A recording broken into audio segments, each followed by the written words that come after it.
Hey, this is Leslie Samuel from BecomeAblogger.com, coming to you from Blog World in NYC, New York City. I'm here with Debba Haupert from Phrenology.com. How you doing, Debba? Great. It's great to get to know you here. It is great to get to know you, too. Are you enjoying the conference? Yes, it's a great conference. Awesome. What's the best part? Meeting people. Awesome. There's some great people that you can learn from just from conversations that you have all the time here. Yeah. Awesome. So you have this website, Girlphrenology. I just love the name, but Girlphrenology.com. What is that about? It's an online community for women based on female friendship. So it's meant to inspire female friendship.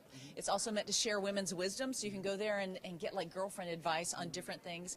But it's all meant to strengthen that bond between women and just be a very positive community to hang out in as a woman. Okay, so, but what I love about it is that you have a really strong community there. So what I want you to do, I know you did a talk on this, so I want you to talk a little bit, if you can share 3 tips with my audience on how they can grow a really strong community with their blogs. Tip number 1. Okay.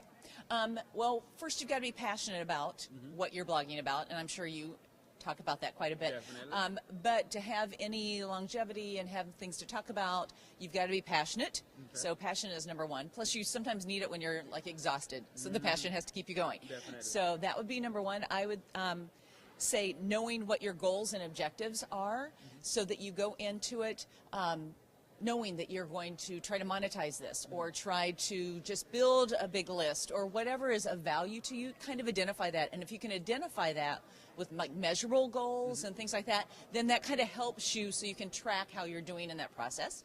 And probably for my 3rd tip, I'd say like find ways to stay in touch with your community. I have an email newsletter that I use that stays with, you know, it goes out every week so I can stay in touch with them. If you keep waiting on them to come back to your website, I have a saying, not even your mother's going to come back to your website all the time unless you remind her.